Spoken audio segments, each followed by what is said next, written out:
Having difficult customers in business is nothing new to us.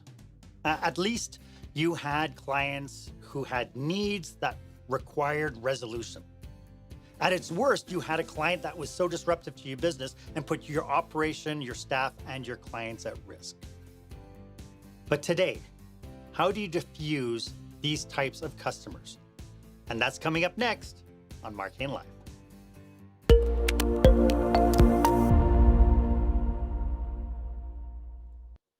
Welcome back to Marc Haine Live, where small business owners and entrepreneurs pick up core skill sets to help them work on their business, not just in their business. I am your host, service expert, and master of experiences, Marc Haine. Thank you so much for joining me today. This is episode number 24, and I'm so glad to have you here for this episode. Our special guest today is service expert Russ Dantu, and we'll get to him in just a moment. But in the meantime, if you've been following me regularly, then you know I come to you live every Tuesday at noon Eastern Time here on YouTube. And I come to you solely with the purpose to be of service to you. If you're watching this as a replay, thank you so much for coming out and checking me out. If you find this information valuable, please, please, please go ahead and share it. I'd appreciate a thumbs up. Share it with people who you think could be a benefit, could actually benefit from this content. You know, dealing with difficult people has always been a challenge for businesses. Even before COVID-19, we always had challenges. And, you know, when we had those challenges, we had some people who would say something to us, but then they say, oh, you know what? I forgive you. I understand. Things can get hectic. No problem. They're so understanding. But we recognize that they had needs. We also had those kind of customers that would say nothing to us at all at the time. But they'd leave our businesses and they would go and tell their closest friends and family members. And then, of course, we had those who would complain and who would only seem happy if we sacrificed a small goat on their behalf on some altar somewhere. In fact, I did an episode focused strictly on how to respond to online keyboard warriors. It is on this channel. You should check it out if you've ever had anybody who, you know, didn't come to you with a complaint, but then got home. I don't know what it is. I don't know if it's because we're Canadian, that we don't want to say anything at the moment. But then they get in their car, and the further they drive away, the more mad they get until they get onto their keyboards, and then they just fry you. And it's tough. It's a tough situation for us. But now, more than ever, we seem to be getting customers who are angry about wearing masks. We have customers wearing masks who are mad that people are not wearing masks. And it's really like we've just unleashed the devil incarnate. So today, from you, I would like to know from you, what has been your experience with customers and their masks? And that's...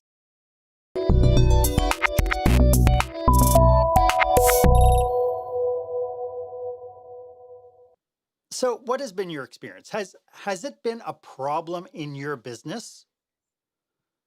Have you had confrontations between customers and your staff, or yourself and the customers in some form or fashion?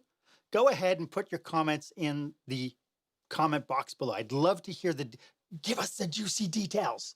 Tell us everything. We want to know. We want to share. So as I mentioned, our guest today is fellow service expert and speaker, trainer, Russ Dantu. Russ is the author of At Your Service, a guide to delivering exceptional customer service, and has been delivering workshops, seminars, and keynotes on customer service for over 20 years. I mean, he looks so young. And through his 30 years of studying customer service practices in a variety of sectors, he has helped thousands of companies increase their bottom line, retain their employees, and rise above their competition. If you go to his website at russdantu.com, you will see the list of clients that he services, and it is amazing, the scope of his experience. If you have ever attended one of his sessions, you will know that his programs and keynotes leave you equipped with the key tools you need to take your customer service to the very next level. Russ, welcome. Thank you so much for being here. Hey, Marc, great to be here. Thank you very much for that amazing introduction. I should have you with me all the time. That was great. It's like an air thing. I have to pump you up. Nah, I mean it. I absolutely sincere in my recommendation and having you on the show. I was so excited when you said you would do my show. So thank you so much. This is actually the very first time that I've had another service expert on the show. You and I both talk basically to the same people. We talk about the same kinds of things, which is how to wow our customers and how to keep them coming back. And I can't help but wonder, with both of us on this call, are we going to spend all our time just trying to make each other happy? What do you think? You know what? It's such an important topic, and when you asked me, I was all over it because I've been following you for quite a few years as well, Mark, and know that you're a customer service expert. So I'm always intrigued at what other customer service experts are saying, and I love your style and what you do when you engage your customers as well. Well, thank you very much. So Russ, maybe to kick off, maybe you could tell us a little bit about what you do for your clients. All right. Thanks very much. I am a customer and employee retention strategist. So I've got a very simple formula. Basically happy employees equal happy customers equal happy you. And I think anything we do in customer service has to start with our employees. We have to have the right people in the right positions. We have to have that culture that has the whole team working together. And that can be a huge thing to accomplish, especially when you look at all the different generations these days. When you think of the baby boomers, which are on their way out, and you've got your generation X, your generation Y, your generation Z, or your millennials, mixing those all in and getting a cohesive team and finding all of their needs to keep them happy so they can make your customers happy so you can make more money. Customer service should be pretty simple, but it's getting more complex all the time.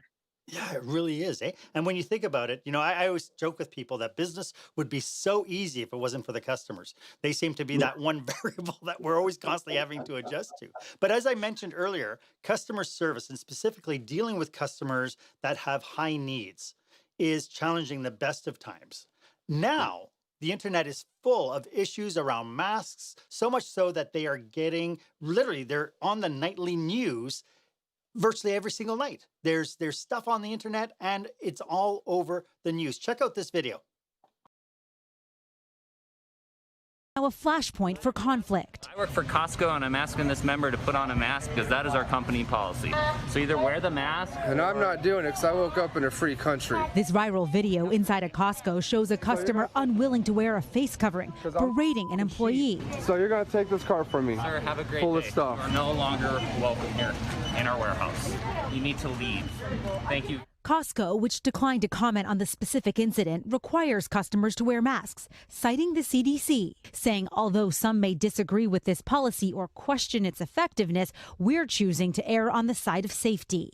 This conflict drives home the new reality for frontline retail workers, now having to enforce health and safety policies in addition to normal responsibilities. We live in America. Tensions boiling over as unprecedented customer demand soars. Walmart and Target in-store sales jumped more than 10%. Online sales skyrocketing far higher. But this quarter was unlike anything we've seen in our company's long history. Grocery store workers worry for their own safety, too. We don't feel too protected. It's just been crazy. The customers, they have attitude sometimes, and then we got to deal with who may and may not be sick. Hi, everyone. As for the Costco employee, Tyson, he's grateful after a difficult moment, tweeting thank you for all of the support. Balancing a new job on top of a job on the front lines of this pandemic. Jolene Kent, NBC News, Los Angeles. So what makes these issues really dangerous is that the arguments, like in this video, have become more about civil liberties. And in some cases, they've even become racial. We've had issues where people have gone into convenience stores and started berating the clerks because the clerk was asking them to wear a mask. And then they start attacking based on race. And it's unfair to the clerks. They're not prepared for it. What are your thoughts, Russ, about this, what I call a polarizing situation?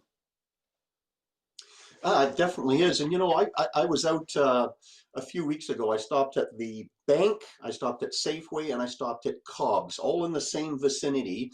And there were customers in there not wearing masks. So I went up to the bank teller when I got up there and I said, I got to ask you a question. Why is it that big guy over there, and he was about 6'4", 275 pounds. I didn't want to get into it with him. I said, why is it that he's allowed to be in here not wearing a mask? And she said, he's a regular customer. He told us that he can't wear a mask. And we're not allowed to question to him as to why he cannot wear a mask, which I think is crap. I think we should have some sort of card for those people so that it makes that easier for them, so they don't get all the glaring looks from other people. But also to keep it fair, because him just saying, I don't have to wear a mask, I don't have to tell you why, I didn't think that was right. Then I went into Cobb's, I asked them the same question. There was an elderly gentleman in there. And even though their sign said everyone has to wear a mask, they said, we're not enforcing it. We're sort of playing it as people come in, if they're polite, if they're keeping their distance from others, then we leave it alone. We don't want any confrontation with them. And I said, well, how is that fair to me? I don't like wearing a mask, but I do it because it's supposed to be the law, but nobody's enforcing it. And the same in Safeway. And I talked to a couple of employees down different aisles, and they just said, yeah, we put up the signs, we do announcements, but we're not enforcing it. So it is definitely a real problem. And I see it as a consumer, that's a concerned consumer. And I also see it for the business owners as well. And because it's such a hostile environment as well, the people that are not wearing masks can get quite angry. And the ones that are wearing masks can get quite angry that those people aren't wearing the mask. So I think we have to obviously err on the side of caution, because we have to take our safety into account first. And just in the videos you've shown there, it could have gone a lot worse than the Costco one. Right here in Calgary, we had that happen a few weeks ago in a Fabricland store with a lady that went absolutely berserk on the clerks, and they kept their cool. They were very firm with her, but they made it very clear that she needed to leave and she was not welcome to come back. So I think that's what businesses need to do. And, it takes it to the next level now, where you get the Google reviews, and you're going to get negative Google reviews from these people. So I'm hoping everybody that reads Google reviews actually takes that into consideration, because it's not fair to the businesses as well. Right. It's funny because I think you mentioned that companies decided, even though they have a policy, that they're not enforcing it. Yeah. Any reason why they're not enforcing it? Is it lack of training? Is it lack of motivation? Do they just not want to get involved? What I was hearing from the Safeway didn't say it, but Cobb's and the bank said it was, we've been told to avoid confrontation.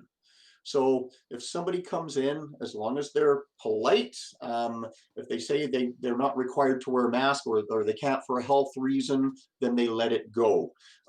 They're not supposed to, escalate the situation, which, in customer service, we don't want to escalate the situation either. We want to try and keep our customers as calm as possible when we're dealing with customer complaints and that.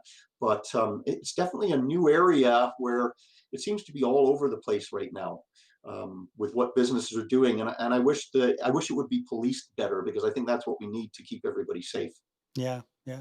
Well, so for our viewers, just so you know, viewers, I just want to let you know that this episode is brought to you by the Speaker Presentation Timer app. It's an app that I created, and I created it for my presentation speaking buddies. Look, since when how much time do I have left? Or am I running out of time? When has that ever become a part of your strong, persuasive, and motivational presentation? As a presenter, you are in front of an audience to be of service. You have a message, you have a purpose to be there, and you have a responsibility to deliver your message within an allotted time frame. Anything else, and you look like an amateur, and you do a disservice to your audience, to your planner, to your reputation as being a speaker. The new Speaker Presentation Timer app allows you to stay in the moment. It helps you stay being of service to your audience. It prompts you with silent and discreet reminders on your phone and on your Apple Watch. And it keeps you on it can segregate your sections like this one does.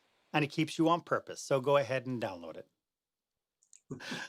I had to do a little, sponsor push.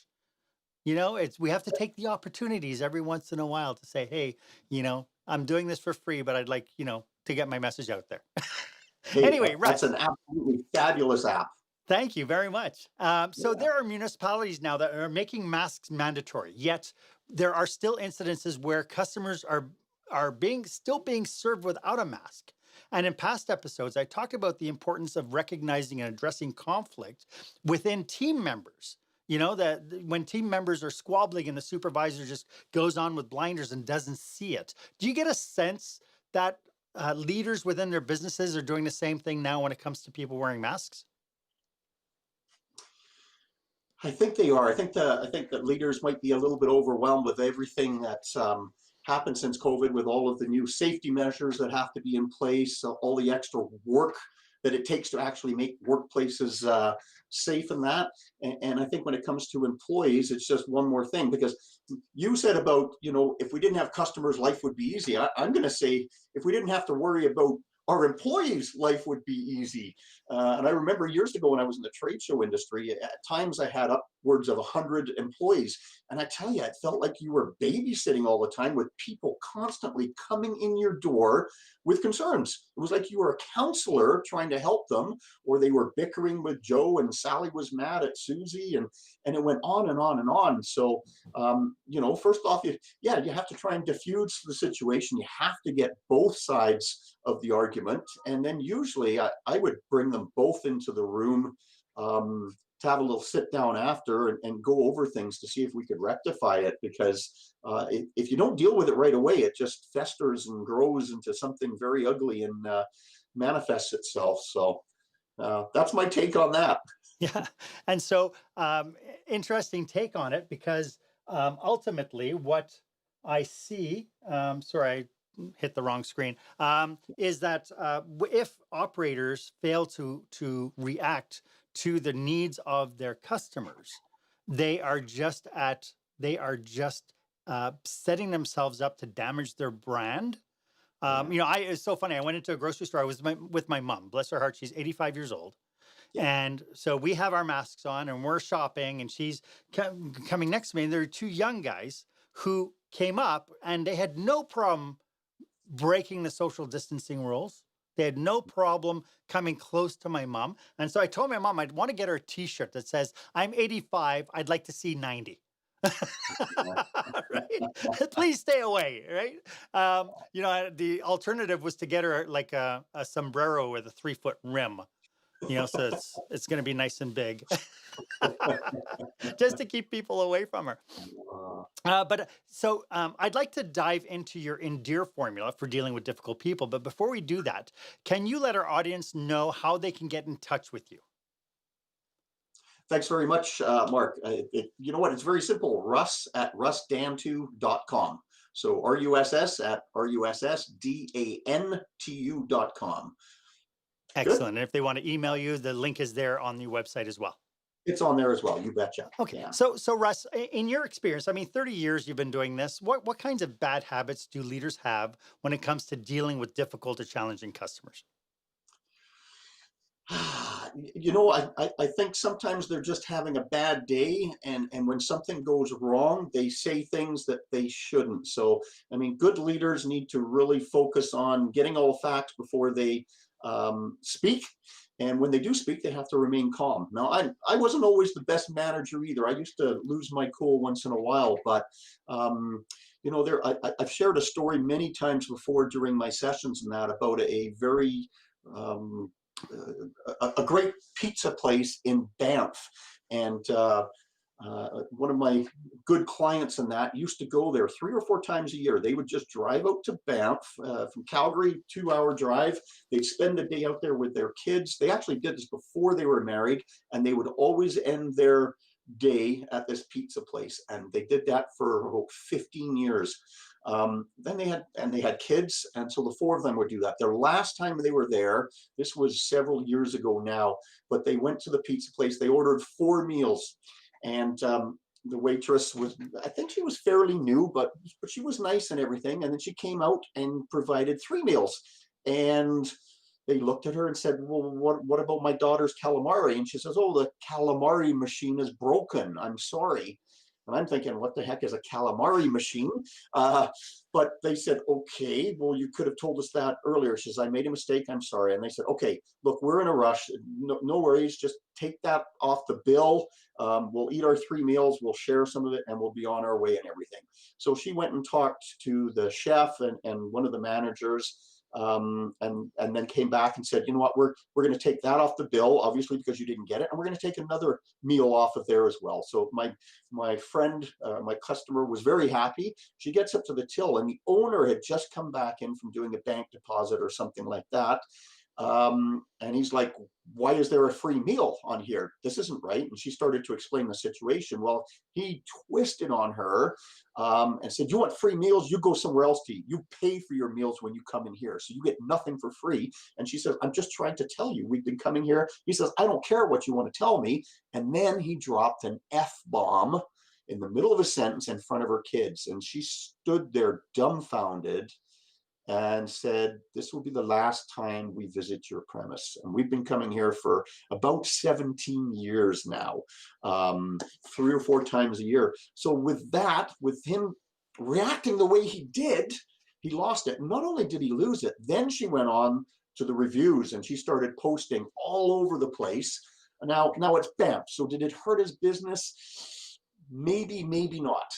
He's still in business. I know he is, but I have not eaten there since either. So, it's just, we've got to look after our customers. And sometimes for the sake of a meal, what was the calamari meal worth? $12, $15?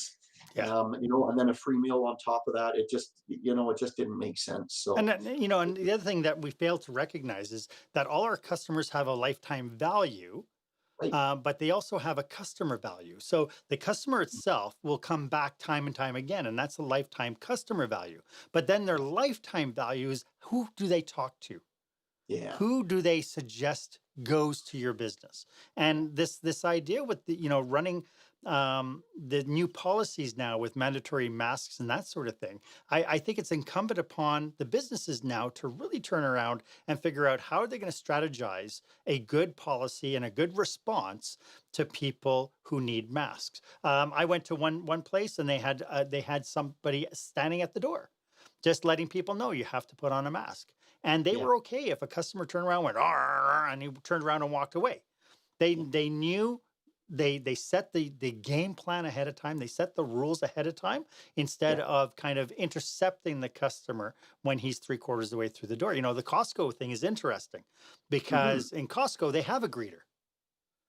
So if somebody walks in, if masks are mandatory in Costco and somebody walks in without a mask, the staff should have been trained to intercept that person in a way that's diplomatic, but that's firm and that is non-aggressive, but it is it's forceful enough to make the person either turn around, put a mask on, or turn around and come back another day.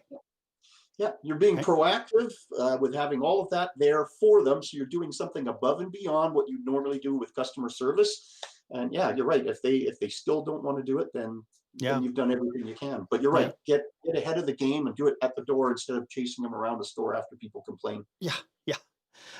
So to our audience, I hope this is making sense to you, and I hope this is of value as well. Again, I strongly suggest, if we know people in our industries, and we know that when there's a topic, we go, oh, you know what, John needs to hear this. Go ahead and share the post. This is a way that you could be of service to somebody else. And please feel free to put comments on. Anna, it's nice to see you. Anna is one of our regular followers. She comes in every week. Thank you so much, Anna, for being here. I really appreciate it. And again, if anybody has any comments or questions, pop it in the box and I'll be more than happy with Russ to be able to answer it for you. But ultimately, as you've heard me say probably 1,000 times already, knowledge is power, but it's only powerful if you share it. If you just hoard it to yourself, it has zero power. So, Russ, before we get to the whole COVID thing, before the whole COVID thing happened, I saw you speak at the Calgary Hotel Association conference, and I was intrigued by your philosophy of ENDEAR, which is ENDEAR. Could you break that down for the audience? Sure. Thank you very much. I appreciate that.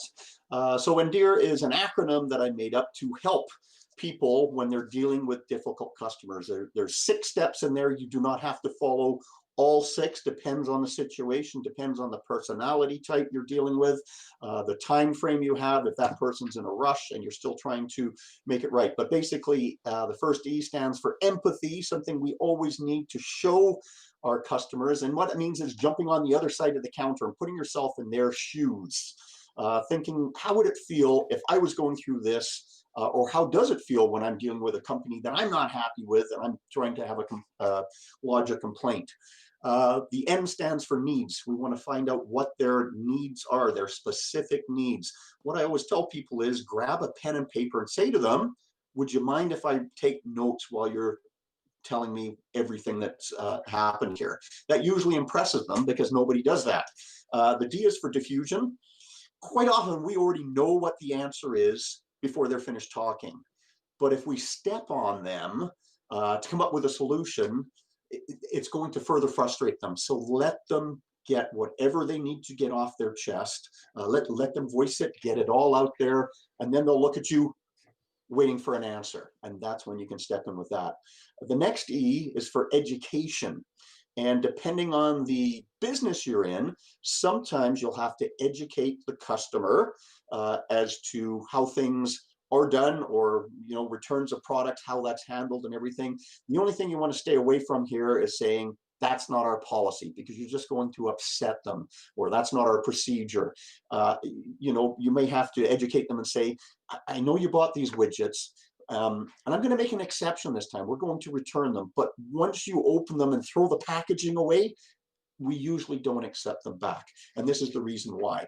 Or if you're working for your municipality, I mean, there's obviously lots of laws when people are pulling permits as to what they have to follow and everything like that. So you can just usually tell them what those rules are. And, I don't make the rules, and I agree, some of them might seem a little bit harsh, but these are the rules we have to follow in order for you to get to the next step of this permit. The A is very important. It's an apology. And an apology does not mean that you are wrong. It does not admit that you are wrong, but you're apologizing to the person because they're in this situation. I can see how that would really be painful to you. I apologize that this has happened. Let's see what we can do to fix it. Now, if you are wrong, you definitely want to apologize, just because you should. And a lot of companies don't. They're just like, oh, okay, yeah, a mistake was made. Let's fix it. And they go on where there's no apology. And I think an apology is a very important part. The R stands for resolve. So after you've done everything else, you want to make sure that the situation is fixed, or there's some sort of resolution that's happened where the customer walks away. You've helped them find another supplier if it gets to that point, if you can't help them. So that's basically it in a nutshell, Mark. Yeah, so it's really interesting, because a lot of what you've talked about as far as dealing kind of this framework is exactly what I mentioned when I talked about responding to reviews.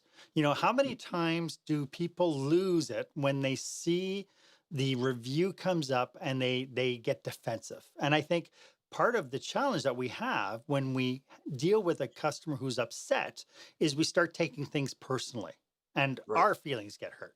When somebody, especially if somebody's pointing their finger at you and saying, you guys did this. And then right away we get onto this defense mode where, the minute we start playing the defense, we're losing the game. And so it's a rather valuable, it's a very valuable framework. And I will put that in the show notes so people can use it as a checklist. When it comes down to dealing with difficult people, difficult situations, like for instance, somebody comes in and starts getting mad because you're asking them to put on a mask, or vice versa, that they're coming into the store and they're seeing that maybe your staff are not wearing masks or whatever. Are there any other cautionaries businesses should consider, like what are the don'ts that they should not do when dealing with difficult customers?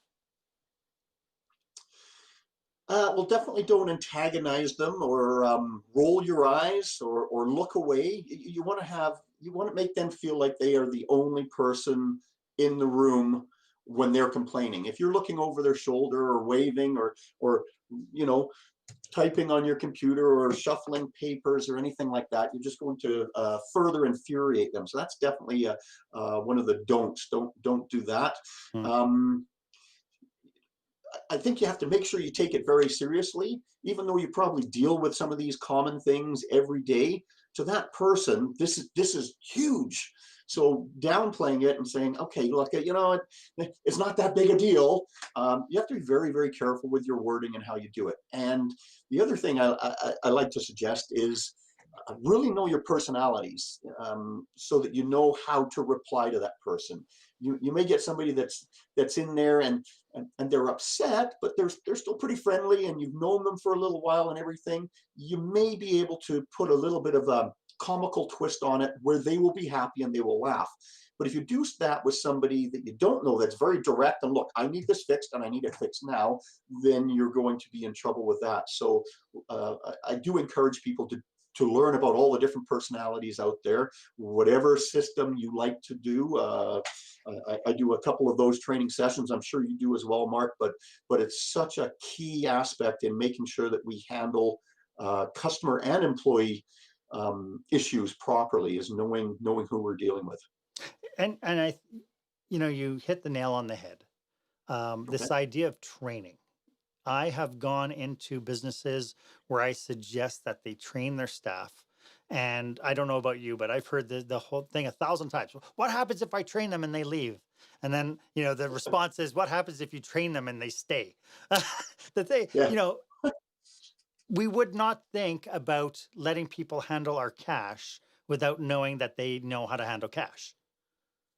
Likewise, though, we have this thing that because we figure, customer service, it's people, it's common sense, that we don't train it.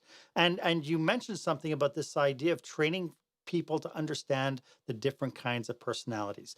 Can you tell me a little bit about your training program? How deep do you go into this idea of defining various personality styles?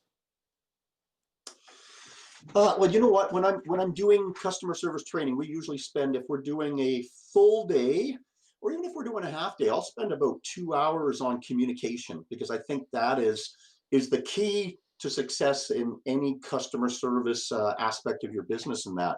So there is a wonderful book. It's called The Platinum Rule. I've read that several times, and basically you have your extroverts, which are your directors and your socializers, and you have your introverts, which are your relators and your thinkers. So I've actually got, I think it's 24 questions, different words and everything from their book, and I'm always promoting their book when I'm doing this. But I have people do a self-test, and 95% of the time it comes out and people are nodding their heads. Yeah, that's me to a T. And they'll ask their people at their table, because we do a little group discussion on it. And people go, oh, that's definitely you. So understanding who you are, what personality you fit into is very important as well. Because then you can change the way you respond to a person, and that person will go, if you switch modes. So if I'm talking to a socializer and I'm a director, I can just switch to socializer and make it a little bit more fun. And all of a sudden they'll be like, I'm liking this person. They're pretty much like me. We're on the same wavelength here. And it'll go miles in building relationships, saving relationships. The same when you're dealing with employees as well. Sometimes I'll talk to managers and they're hitting their head against the wall because I just can't get through to this person. And it's like, okay, and then you start asking them about this person and what do they like and blah, blah, blah. And it's like, wait, why don't you try this approach? And they'll come back to me and say, that was amazing. It was so simple. I just had to change the way I talk to them.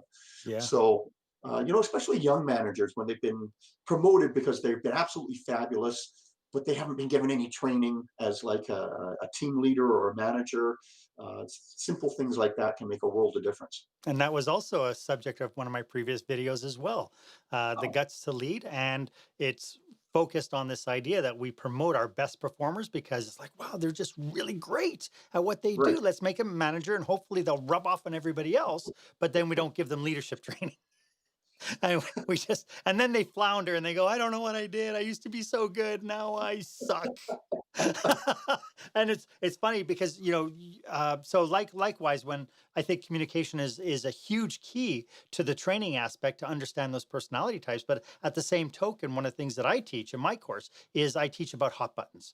We do a self-evaluation to find out what is it that pisses you off. Because if you understand where your fuse is short, then you're able then to compensate for it and be able to say, okay, this is the personality that is my arch nemesis, and I'm just going to put my best face forward, and I'm going to use the strategies I learned, and I'm just going to deal with it instead of getting my knickers in a twist. Don't want my knickers in a twist. It hurts. I love that, Mark. And you know what? You thinkers used to drive me nuts. They used to drive me nuts because you'd ask them a question and you'd sit there and it's like, answer the question, answer the question. Yeah. But they're actually processing what you've said and they're coming up with a logical answer. Yeah. So I'm not a very patient person. My wife will tell you that too. But I'm getting better. And I know when I'm dealing with somebody like that, that I have to really, really dig in deep and go, okay, this is going to take a little longer than normal, but to smile and nod and agree and it'll work. And then, if you understand that you're impatient as a leader, if you know you're impatient, then having that realization, then it's like, okay, this is the point now where I start getting impatient. So here's the formula, or here's the strategy I'm going to use to be able to give people their time. And I think it was Stephen Covey that said that it's important to give people the attention they need. The level of attention you provide them is as important to you as they are to you. So if you want to keep your people, then you have to give them all the time and attention, and you really have to care about the outcome, as opposed to what we used to do, way back when, which was, you dangle a carrot and hope everybody jumps for it, right? So we're going to have to wrap up, but so I just wanted to review those 6 steps one more time, the 6 steps to the ENDEAR formula. Could you just review them one more time, and I'll make sure that they're in the show notes. All right, I'll shout them out. We've got empathy, needs, diffusion, education, apology, and resolve. Nice. And so, folks, you can get that in the show notes. You can just, as a little checklist, if you want to dig deeper into it, then feel free to reach out to Russ. Russ, thank you so much for being on the show today. Again, could you just remind everybody how they can get hold of you? And do you have any kind of timetable? Can anybody call you for anything? What's your plan? Thank you so much, Mark. Thanks for having me on your show. Thoroughly enjoyed it. You can reach me at russ@russdantu.com. I'm generally up about 5 in the morning and usually still up about 10 or 11 o'clock at night. I will get back to you. If I don't answer my phone, I do get back to you within 24 hours for sure, usually a lot sooner than that, unless I'm on an airplane, which isn't happening much right now. Not happening anytime soon. Anytime soon. Russ, again, thank you so much. I am so grateful that you could be here today to share your knowledge and expertise. And I know it's going to be valuable. And, it's funny because before we started up, you said, well, aren't you going to say, aren't you going to share? And it's like, this is about you. My other ones where I don't have guests, I get to share all the time. So I love hearing your philosophies. I love hearing your thoughts on this idea of dealing with tough customers. And it was great having you. Thank you so much. Well, thank you so wonderful. Much. Absolutely enjoyed my time here. Thank you. Thank you. So why don't you give me a thumbs up if this was of value to you? These are really core skill sets that I think that every business owner needs to not only needs for themselves, but they need to share with their team. And so as always, my offer stands. If you would like 30 minutes of my time to brainstorm your business with your team, please feel free to book yourself on my online calendar down below. The link is below. It is meetme.so/Marc Haine. It's important to use the resources you have. And honest to goodness, I make this time, that 30 minutes is about you. It's about your needs. It is not about selling. It's not about shit. It is strictly about me asking you some questions to get to know a little bit about what you're doing. And then I ask questions to get you and your team to brainstorm solutions. And at the very least, that 30 minutes, maybe you can realize some things. And if along the path, if I see that maybe there's some resource that I can't help you with, I know lots of people in the industry who could help you. And maybe I could then make a recommendation for you. As always, I am at your service. And if you haven't done so yet, why don't you hit the subscribe button down below, ring the bell. That'll give you first dibs whenever I bring you fresh content of stuff to help you work on your business, not just in your businesses. And as a little reminder, I kicked off last week, my brand new podcast. It's called Experience Leadership. You can look for it on iTunes and on my website. That is coming soon. My website is not quite launched yet, but it's coming. Folks, I hope you stay healthy, stay safe, and dare to be the exception.